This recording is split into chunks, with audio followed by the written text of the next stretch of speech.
Good evening, everybody, and thank you for joining us for the second in our weekly series of webinars for Raynham Horn, Potts Point, and Elizabeth Bay. I'm Paul O'Hanlon, and thank you so much for accepting our invitation. And for those of you who are rejoining us for the second time, thank you very much for coming back. We had a huge response to our first webinar last Wednesday night. In fact, it far exceeded our expectations, didn't it, Jane? And we're happy to be able to be with you again this week. So let me introduce to you the people on the screen. It looks a little bit like the Brady Bunch, but much better looking and much younger.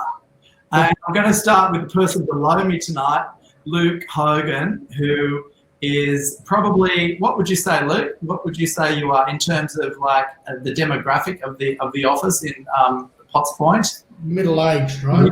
Oh, thank you, Sammy. Yeah, definitely middle-aged. And Jane Schumann next to Luke there. Jane, who is celebrating 30 years in real estate and coming back to where she started 30 years ago in Potts Point, which is fantastic. Next to Jane is one of their all-time favourites, Laura White, who is the office manager and is looking after property management for the organisation here. And Laura's been with the team for a few years now and is, let's call it, Laura's the lighthouse in this business on many levels. And above Laura is Sam Schumann. Sam is also a pivotal point and a director of the organisation, and as the name suggests, a relative of Jane's. And I'm not going to say whether he's the son, brother, sister. Got enough grades to be a brother.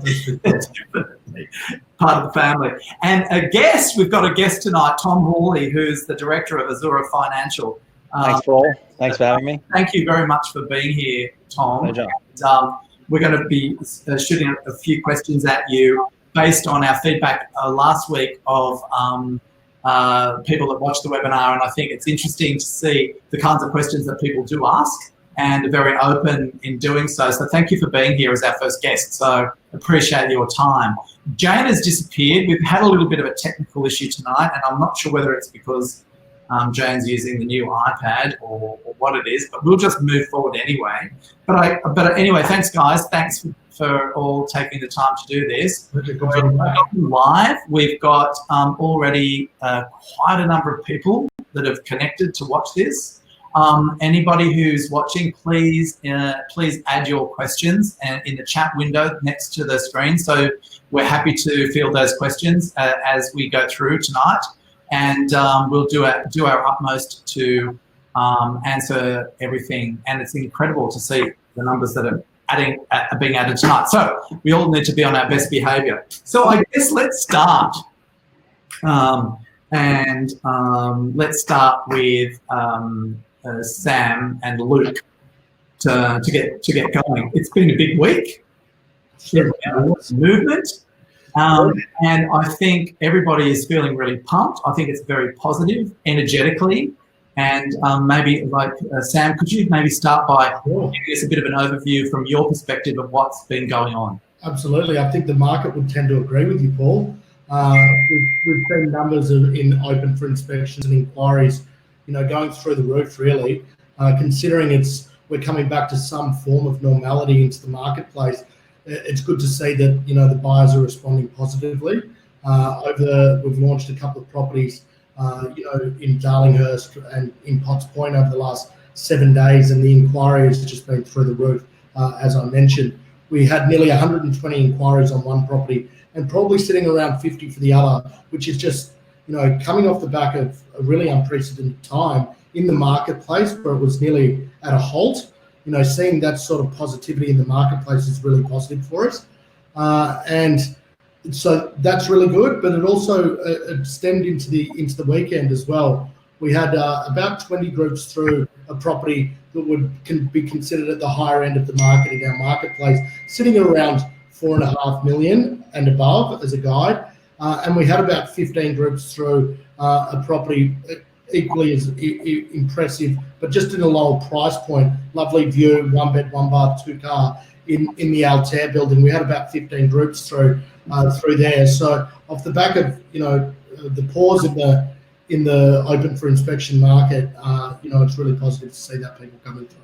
So, Luke, can you tell me then, off the back of that, do you think this really kind of positive rebound is based on the fact that people are just happy to get outside, breathe the fresh air, taste the Kool-Aid and have a bit of a look around and kick the tires? Or do you think they're actually actively looking at these properties? Oh, look, there's no doubt that they are actively looking at the properties. I think that a lot of people were kind of sitting on their hands, perhaps waiting for the market to tank during the COVID crisis. And I think, we've managed to, touch wood, sort of dodge a bullet with respect to that. I got some really interesting stats from Domain this week that showed that year on year, same week, versus 2019, we're 30% down on listings, but views per listing are up almost 42%. Mm-hmm. And in the last 3 weeks, views per listing have increased by 4%. So, the market's heating up again. People are certainly happy to be out and about, out of solitary confinement and wanting to get out and see what's available. I think it's interesting because we all kind of like go online every morning and look at the news, and we sort of try and get a sense of what's happening in our world. And there's always a spin. And Tom, you could speak to this, I think, in terms of like when people are trying to get a sense of what they should be doing. Should they be buying? Should they be waiting? Should they be renting? From your perspective in your industry, because you're actually at the coalface, you're the one that's dealing with people that are, effectively made a decision to do something. What's it been like for you recently? Yeah, well, definitely, as there was a lot of uncertainty when people weren't quite sure how it was going to play out, or all of a sudden you weren't allowed to attend auctions, all of a sudden you're not allowed to go to open for inspections. Interestingly, though, our inquiry has been literally full on the whole time. People were getting pre-approved, the opportunistic people who were thinking, okay, this is going to be a good time to buy, subject to obviously their employment being unaffected. But what was stopping them from entering the market was just the uncertainty of not knowing, we're going to be locked down for 6 months, because obviously everyone's getting their information from the news and the media, and that's what drives sentiment. And we're hearing, the Prime Minister on TV saying this is going to go on for at least 6 months. That's what he kept repeating to sort of manage everyone's expectations, to slow down everyone's activity. But then the curve was slowed so rapidly that, all of a sudden people came straight back and were ready to start transacting when the certainty returned. However, they were still interested in getting approved the whole time. The banks are asking more questions, but the wheels are definitely still turning in the mortgage lending market. I'd say from the amount of dollars that are chasing property would be less than before, just due to simple unemployment stats, and people are a bit nervous, but definitely the inquiry is there. And obviously there's a lot of people looking to refinance and take advantage of the lower rates as well.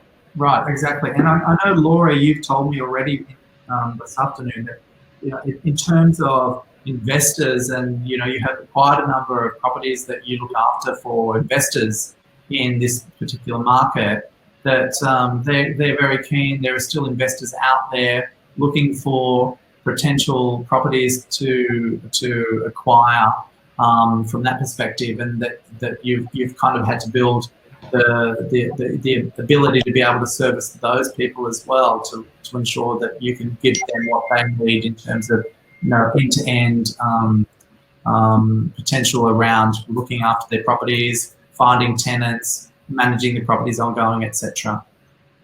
Yeah, definitely. We're finding that people are moving more away from that short-term rental market, like Airbnb style, and sort of wanting to secure tenants for a lot longer. Definitely the benefit of us as an agency, we can do basically everything for you. So we're full service, and we do use a product which is industry leading. So it makes things simpler for you as a investor. Everything's in the one place.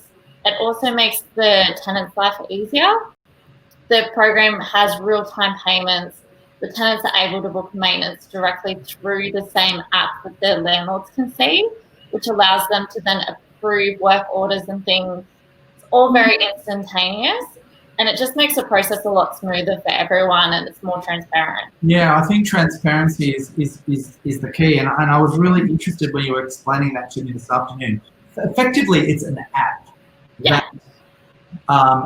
investors and tenants have access to. So if an investor has an issue with a blocked drain pipe, they can go into the app, they can register that, then you get a quotation, then the owner of the property can approve that quotation, and it all happens within the app. And the actual, and the cost, it's at cost. So people, nobody feels like they're being charged more or less or whatever. It's very transparent, and it's very quick. And I think that's really interesting for everybody, because it's kind of like that shortcuts the process, cuts down. You don't have to talk to anybody. And in this day and age, who wants to talk to anybody, right, Tom? Everybody wants it. Everybody just wants to fill out something online and then off you go. Yeah. So, I think it's worth noting, Paul, that it's essentially it's a tool for both tenants and landlords alike. Yeah. I think that what people forget is that as frustrated as landlords are, so are tenants. Having to write emails through to a property manager that's inundated day on day from all sides, whether it be chasing work orders, speaking to landlords and tenants harassing them. Yeah. All this makes them, and a lot of the time, let's be frank, it's a lot of juniors that come in entry level into the real estate market, Sure. and they're given a portfolio in the property management. Yeah, And sure. what this allows you to do is for it to be as seamless as possible for each user. And that really coincides with our sales side. I think that if you look at it, at what we're trying to implement, it's a seamless experience on the sales side of it through our CRM that ultimately goes through to our property management side of our business. It's a holistic approach to the real estate industry, which has been for a long time neglected. You're pushed from, oh, well, you've sold now, well, speak to this person. And ultimately, the people that are buying investments are going to be selling and buying, as a trend. And if we can make that experience as seamless as possible, with obviously maintaining exceptional customer service, then, it's a win-win for everyone. Paul, I'll just add to that. When we set out to establish the business, and obviously we've been operational for a while now, but I think that, one of the things that Sam, Jane and I all agreed was, having been associated with a number of businesses, throughout time, some businesses do the whole property management thing really, really well, and others not so well. So I think our experience combined, we determined, how we wanted to do it. We wanted to, be basically best in the business with respect to our property management business. And Sam, to his credit, literally researched, dozens and dozens of different, softwares and programs. And I think what we've managed to put together is probably, best of breed in terms of our property management offering. Yeah. And I know, Laura, you've said that you've had lots of good feedback around this space, which is great. Yeah, from both landlords and tenants alike. Yeah. And at the end of the day, if you're either a landlord or a tenant, you want that whole process to be seamless, clean and easy, and no fuss. And I think, at the end of the day, everybody wants an outcome that's a win-win, and I think that's a good thing. And you want a direct line into the business. You want visibility. Yeah. And that's where too, let's be frank. I mean, tenants can potentially become, clients or, exactly right. All the tenants that are saving up to speak to tenants so that they can get a loan. I was going to say, I wonder if landlords can request a rate review through that app. I might have to have a chat with the developers and see if we can get your loans looked at. Nice sale for their TH. Hey, Laura, I know you've got 3 things left to do this evening, so we'll let you go. Thank you for being here for this. Thanks for having me. Everyone to get to know the person behind the name.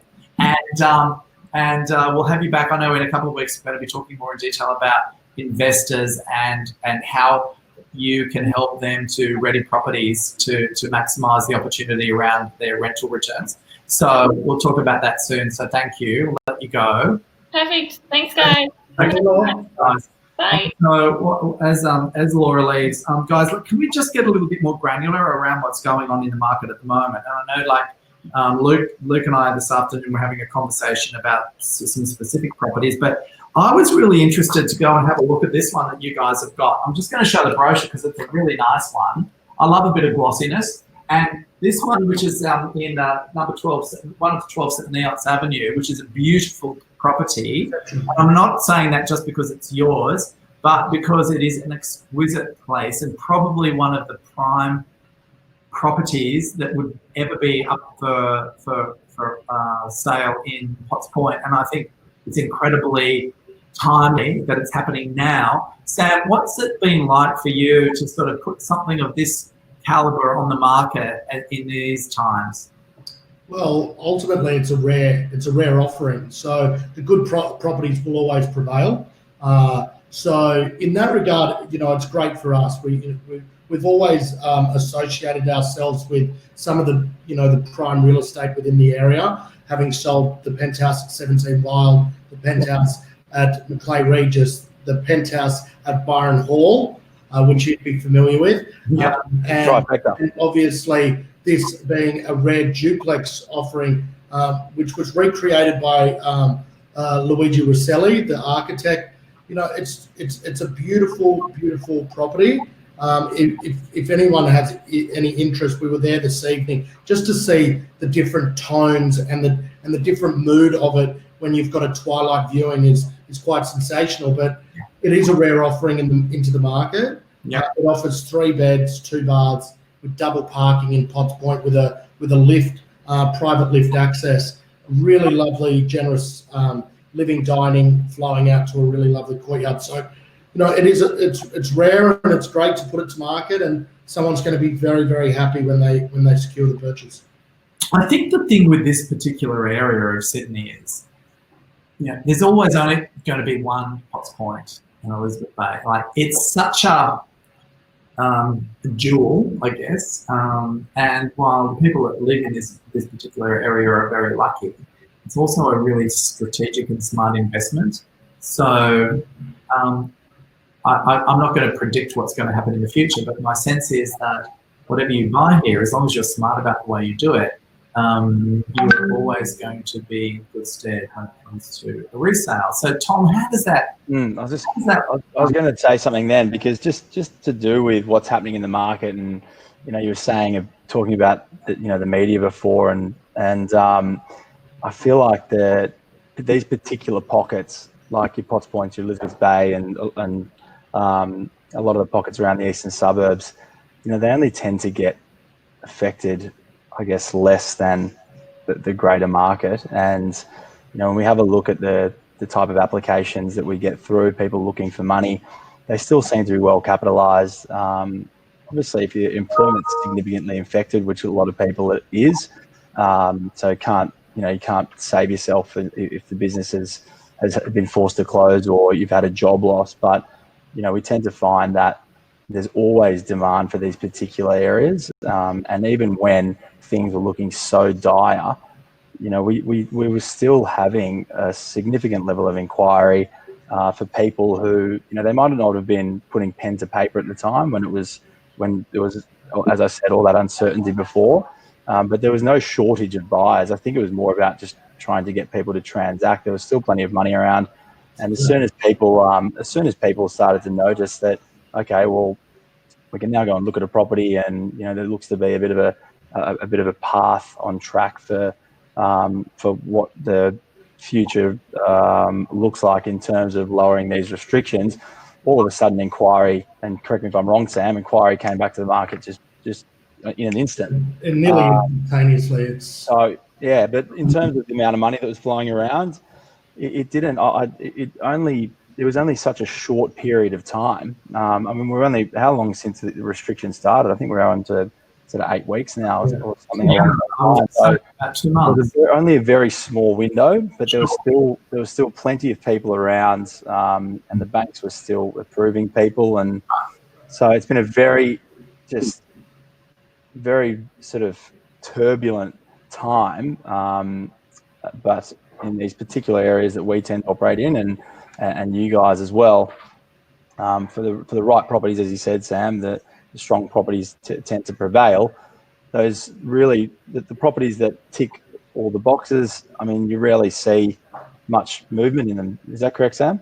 Yeah, without a doubt. And if you're able to adjust slightly to those corrections, generally speaking, you'll be surprised, because people think, oh, well, 12 months ago we might have been paying, this much above that. It actually sparks a little bit of competition back into the market, and they go, oh, there could be a little deal here, and it actually plateaus what it may have sold for previously. So it's all people's perception as well.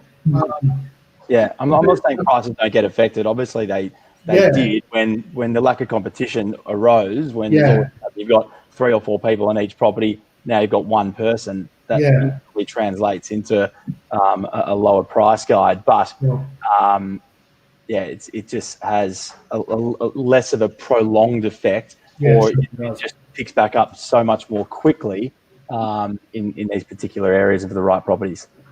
Tom, can I just, from a layman's perspective, can you just be quite clear about your business, who you are, what you do, and how that dovetails into, as a potential purchaser, what that looks like, and how that unravels, I guess. And absolutely. Just to be, let's start from the basics and give people a sense of what it is that you actually do and how you can help. Very strictly, we arrange residential and commercial mortgages.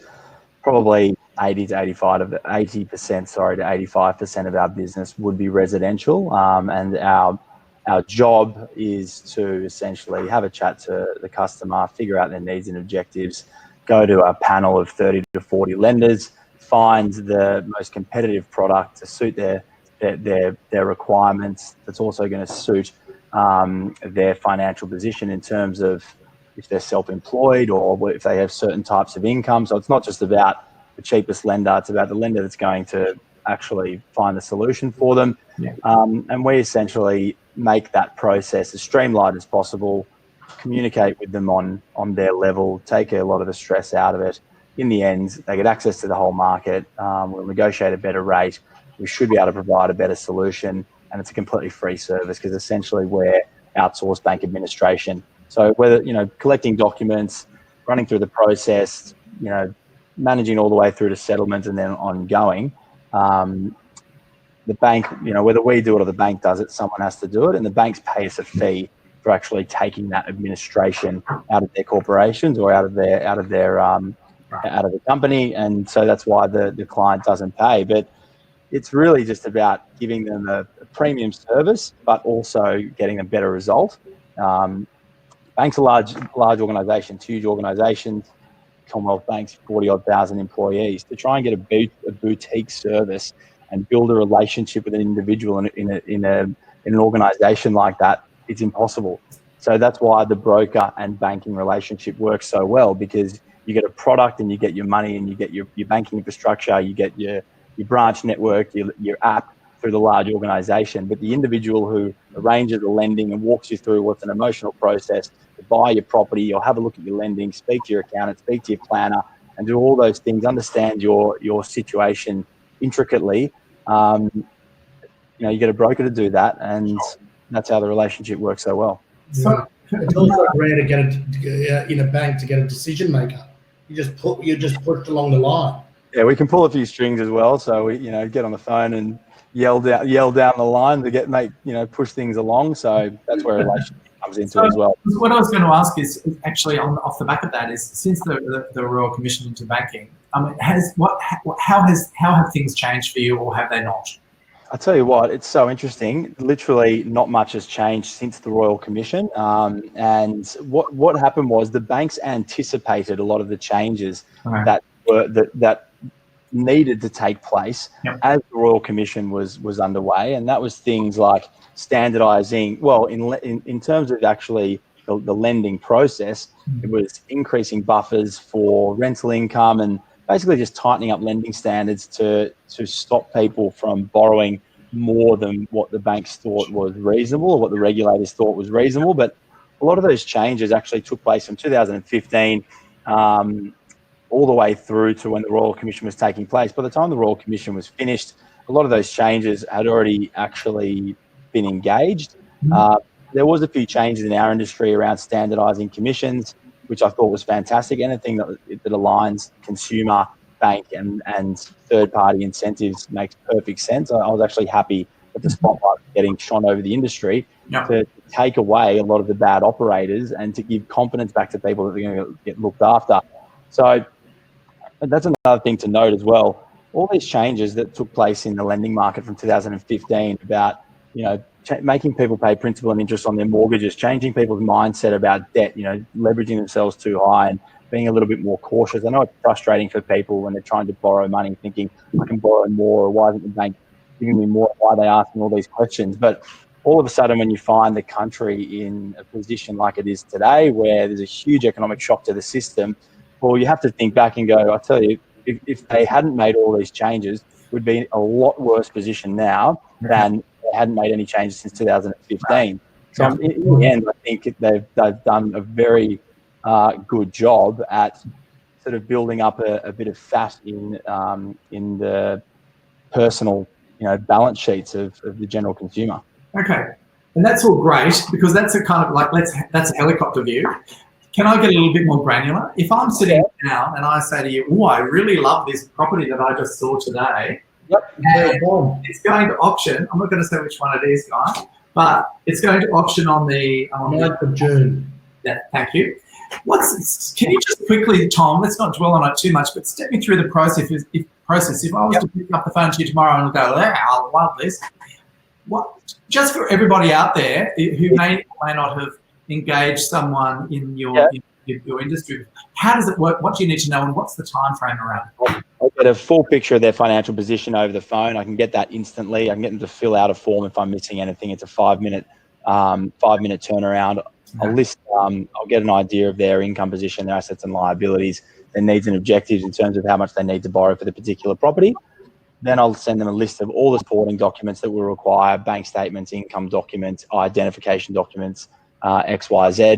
And with that information, I will go and source what is going to be the best lending solution for them to be able to buy the property. I'll come back to them with a range of options. We'll decide, which one's going to suit them. We'll meet up in person if required. Now we can do things over the computer to manage identification. And then once we've agreed on, this is going to be the bank and the amount that I can borrow, this is going to get approved, this makes sense, these are my repayments, and all the little nitty and gritty in terms of getting your loan approved. We construct application documents, you sign them, we lodge the application, and if it's an urgent auction, some banks we can turn around in a few business days, 1 to 2 business days. I'm writing that down, Tom. Well, depends on your situation, Paul. That's a more vanilla type application, but there are still banks who turn things around in 1 to 2 business days from when you lodge your application. Right. NAB, for example, is at 3 business days for us. We're on a premium status.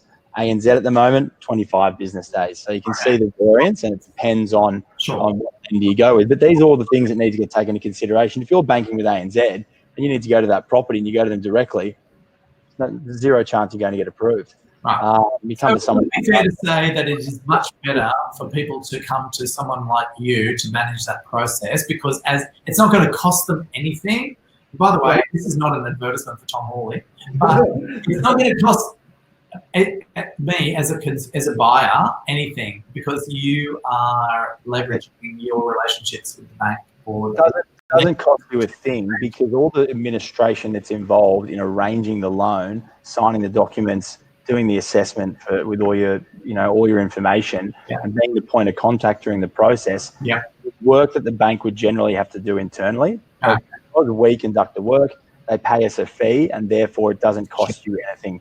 But by doing that, you get far more benefits than going to the bank directly. So there's absolutely no downside as long as you're dealing with a good operator who is going to give you good advice. There's only upside. You get more choice, you get better rates, better service, and there's no cost involved. The bank pays for it for you. So do you know any good operators? What's that? Do you know any good operators that we could recommend? Geez, I'll have to get back to you on that, Paul. Sorry about that. Let me have a think. In all honesty, connecting Um, with business post this. I've got 2 questions, Paul, for Tom, because I haven't seen him for a few weeks. Tom, question 1, who's offering good products at the moment in terms of the bank?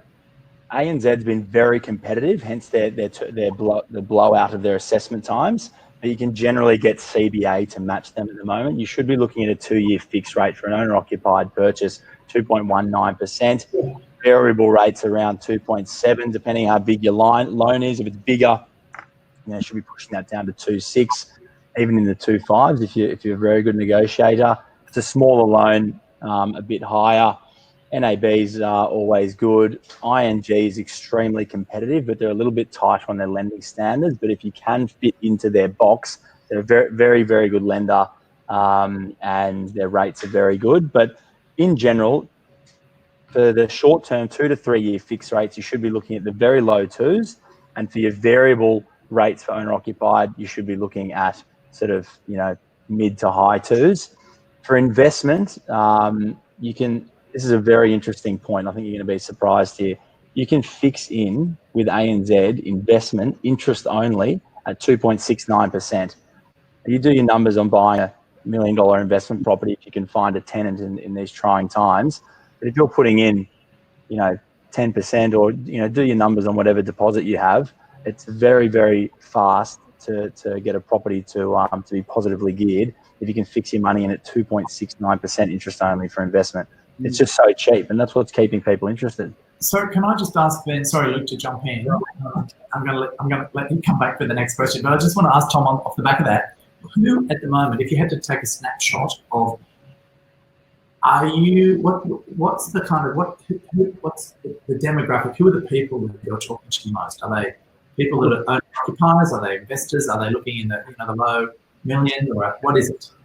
Yeah, we basically look after everyone and anyone. So we'll do, professionals with, many types of properties, commercial properties, or, a doctor with a practice and a couple of investment properties and a home, all the way through to the first home buyer, buying a 1-bedder or a studio. So we'll literally look after absolutely everyone. Our service is probably better suited to people that need, a higher level of advice.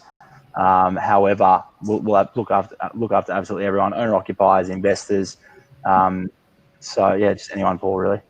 Right. So Luke, sorry to interrupt your next question. This is your crystal ball question, Tom. What do you see happening in terms of the market between now and the end of the year around rates and the loan market in general? Look, hard to say what interest rates are going to do. The fixed rates are lower, hence, the banks are actually anticipating variable rates to come down. Obviously, the cash rates are 0.25%. Do I think it's going to go to 0? Very hard to say. I think we'll have to see what happens with the unemployment rate and how quickly things get back on track. But definitely the banks look to be anticipating further cuts at the moment. It's generally when the RBA cuts, they want to see 6 months of progress before they go on a next round of cuts. They've cut twice recently. If things tend to get worse economically, there might be another cut before the end of the year. I still think, though, fixing in now makes sense. If you can fix in for 0.5% lower than your variable rate, I mean, why wouldn't you? In terms of the property market, I think the investment market's probably going to be a little bit more hard to hit. Owner-occupied properties tend to be holding up really well. The good quality properties is what we've identified. That's just my own opinion. But I think the investment market seems to be getting slightly more hurt just because of the tenant and rental situation that seems to be unfolding. Yeah, you're bang on there. And so, Sam, can I just ask, based off the back of that question, in terms of what the listings that you have on the books now, both on market and off, are they more skewed towards investors, or like in your view? Of course, it's hard to say who wants to buy. I mean, a purchase is a purchaser, but how is that sitting now? We've actually got a really nice mix at the moment, to tell you the truth, Paul. We've got a mixed-use commercial space, which is a rare offering in Surrey Hills. Really nice wide terrace real scope to add value over time. If you're looking for a kind of dual income, it's got commercial with a separate entry up to a really nice 2-bedroom apartment, real sun-drenched rear courtyard. And then obviously downstairs is currently used as commercial parking. Really good foot traffic, really good, lots of eyeballs over it. So that's a really interesting offering.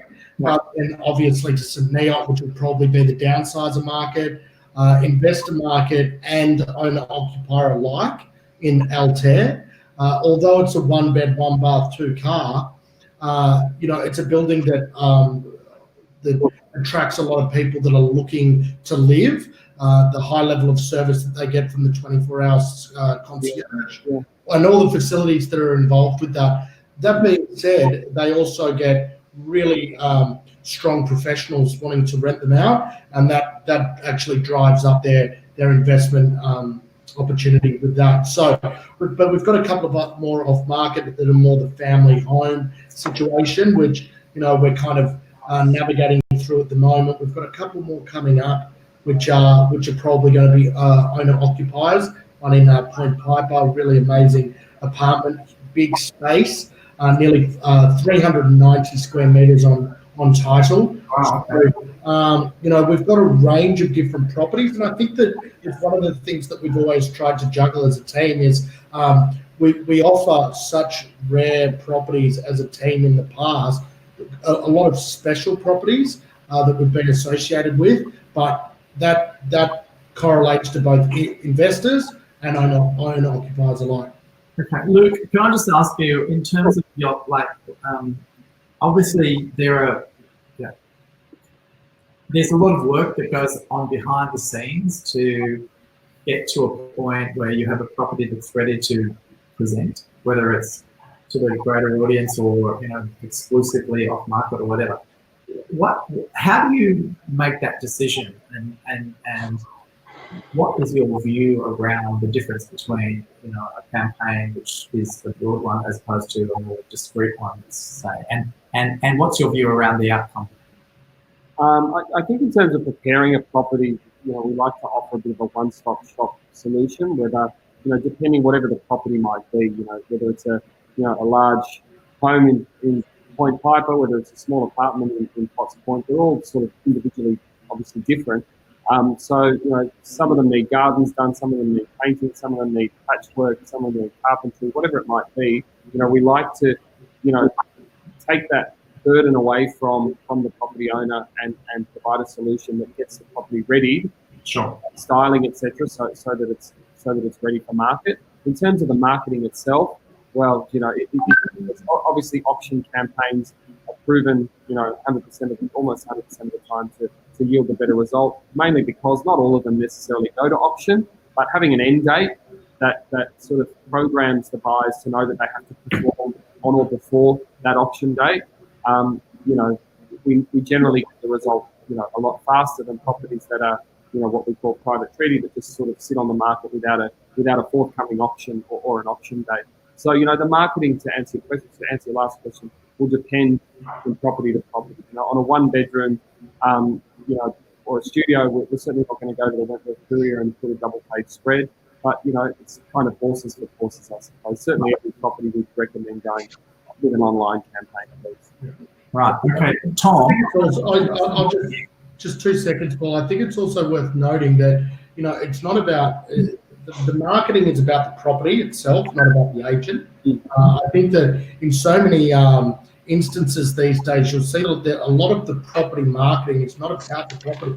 It's actually about the agent themselves. And that can really take away from the shine of what you're trying to sell. Yep. It's supposed to be about the property and the person that owns the property. We manage a lot of nerves because it's the largest transaction of clients' lives. But, in doing that, it's our responsibility to take that property and have all the light shining on the property so that it paints it in the best light. Now, that can't necessarily happen if it's about the agent. Yep. So we need to make sure that it is perfectly aligned to what's right for each individual property and that's how we market it. Okay, Tom, can I just throw a question to you, which has come from somebody that's watching, and basically they're asking whether or not, as the first home investor, let's call it, somebody that's wanting to buy, do you get many people coming to you to get finance for their, let's call it, their first investment property? And what would be the quintessential investor? Would it be for a one-bedroom or a studio? What would your recommendations be for coming to you around that space?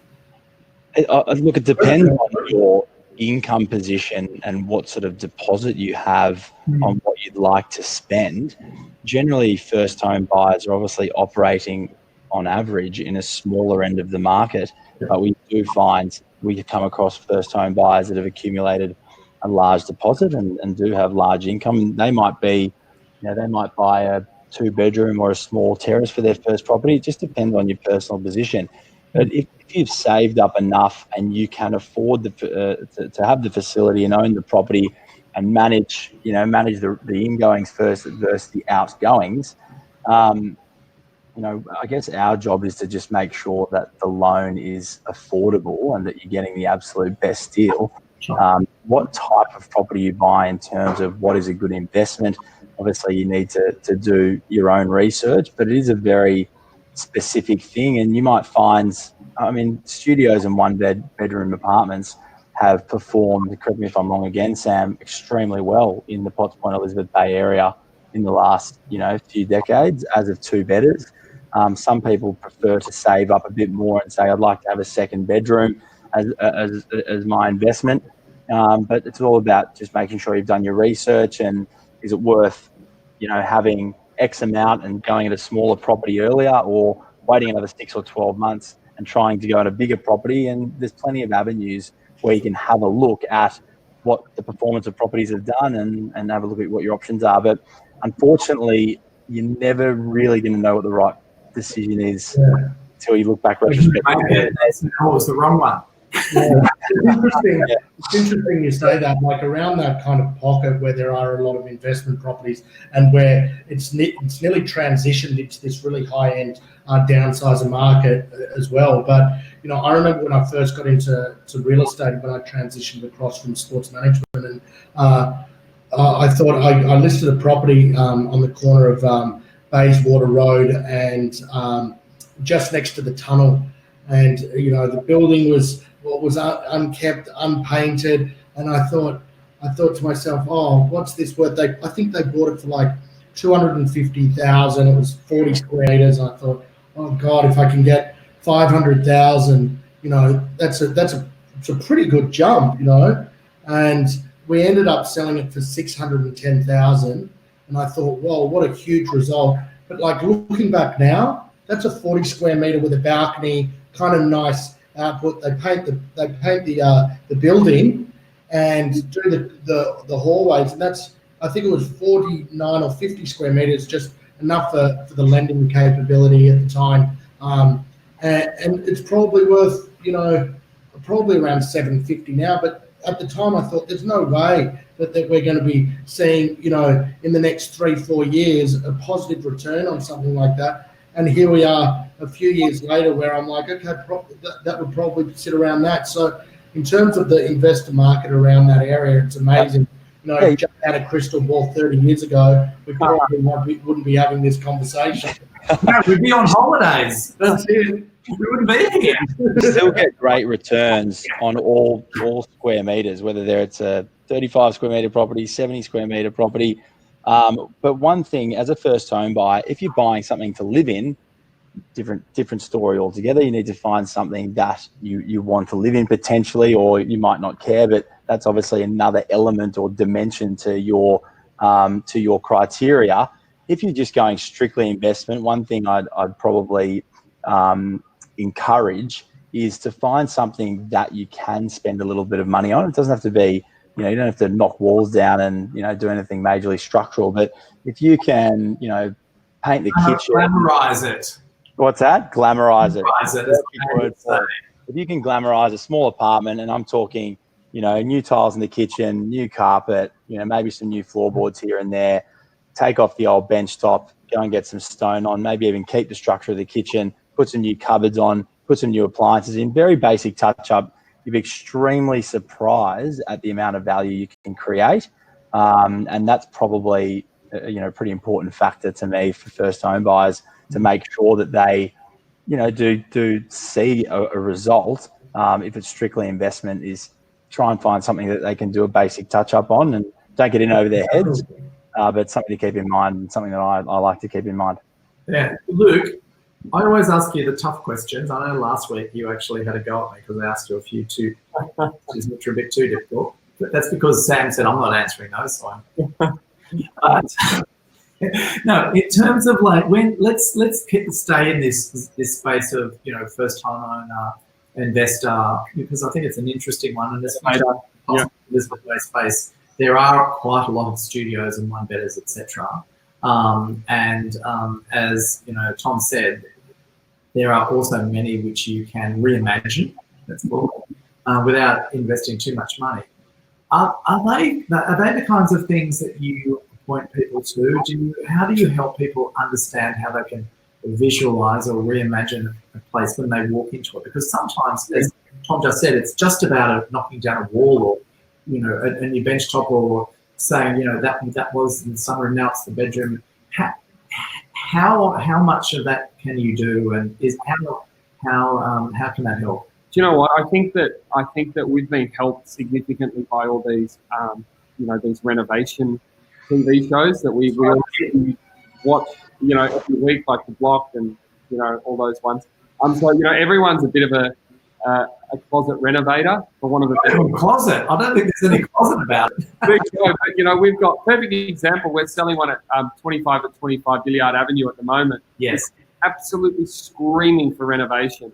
We're quoting 950 to $1.05 million. It's unrestricted company title, and 8 out of 10 people who walk through that property conceptualize what they can do with it. So we've had pretty good interest in it. But the short answer is, most people, who are in the market, and let's face it, buyers are more knowledgeable about the market than what we are as agents, because they're out counting the pavement every weekend, scrolling through real estate and domain, every opportunity they get. They've got alerts, clicking everywhere. So, these guys can generally get their head around what needs to be done or what could be done to add value to property. Yeah, I guess, Tom, can I just ask you quickly? I mean, we're about ready to wrap up, but just in terms of that, if, like, say, Sam, you're talking about the property in Elizabeth Bay, it's Billiard Avenue, right? If you're looking at that, Tom, and these guys said, somebody came to you and they said, I mean, what would be the rental potential? 700, 800? What's the moment? It's actually it's a little bit more than, well, generally speaking, it would be a little bit more than that, Paul. But we're very mindful of the current rental situation, especially a lot of people that have come off the back of having to give significant rental reductions. Sure. But with these older buildings where they offer a little bit more size as well. They're very tightly held. Yeah. This one's unrestricted company title, so you can rent it out straight away. Yeah. But they're really popular. They attract really good tenants, and for that reason, they actually attract quite a high rental. Okay. So I think off the top of my head, we're sitting around 850 to 950 with that one. Off the top of my head. They are really popular and attract really good tenants. So, Tom, if I was buying something like that for $1.05 million, I think you guys are quoting, right, ish, and I could get 850 as a weekly rental, how much weight does that revenue kind of go towards an application? If I want to get somebody in place, or potentially, I don't know, guys, is it actually a tenanted at the moment, or is it ready for owner occupation? That's the case. It's not tenanted at the moment. It's essentially being used as a bolt hole for the vendor for the owner. Okay. So how much weight does that?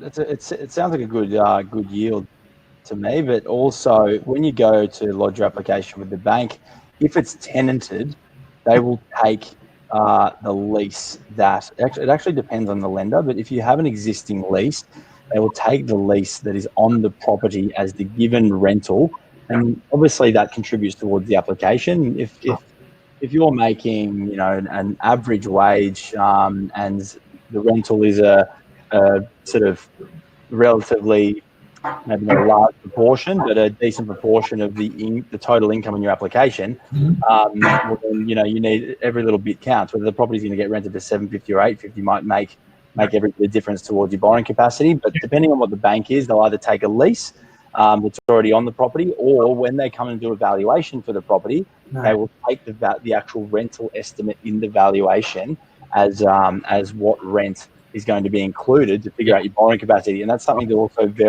also keep in mind.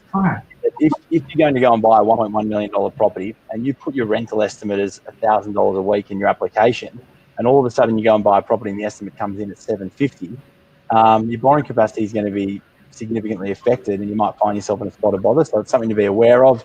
But you definitely, if you're buying for an investment, I mean, there's nothing more important than being on top of what the property is going to rent for, and that's when speaking to guys like Luke and Sam is going to be extremely important to understand your market, understand your who your tenant's going to be, what the rental market looks like, how many vacancies are online, how many apartments are online, and really get to know your product. You know, buying a first property, you're spending, it's a lot of money to spend, doesn't matter what sort of property you're buying. So you really want to take the time and engage with the specialists in your area and get a really good understanding of you know, what you're buying. I think some of them are here. I'm not going to say which ones of you, but I think that's great, guys. I think we could talk for a long time tonight, but we will reconnect next Wednesday. And thank you so much, Tom, for your participation. Yeah, thanks for joining. Tom. Share your contact details on your financial, and thank you, Sam. Thank you, Luke, and thanks to everybody for being part of this. Thoroughly enjoyed that, guys. Thank you so much for having me on board, and I hope someone. Time flew by. What's that? The time flew by. Yeah. Let's go and get some dinner. I certainly got some valuable insights there, so I really enjoyed it. Thank you again for having me. Okay, and thanks everybody for joining us. And if there's anything, please connect. We will do our utmost to help you. And thanks again, Tom, for being our first special guest, as they say. Cool. And we will share your contact details on the website after this, and also with everybody that's actually registered. We will email you. Feel free to if anyone is needing anything further from this webinar, feel free to email me directly, and I can always either point Luke, Paul, or Tom in the right direction. So sure, to email me directly. Correct, and we'll also be sending everybody a link of this. Yep. Recorded, so you can look at it again in detail if you can bother. But anyway, in the meantime, we'll see you all next week. Thanks, guys. Thanks, guys. Okay, See you guys. Okay, good night. Okay, bye.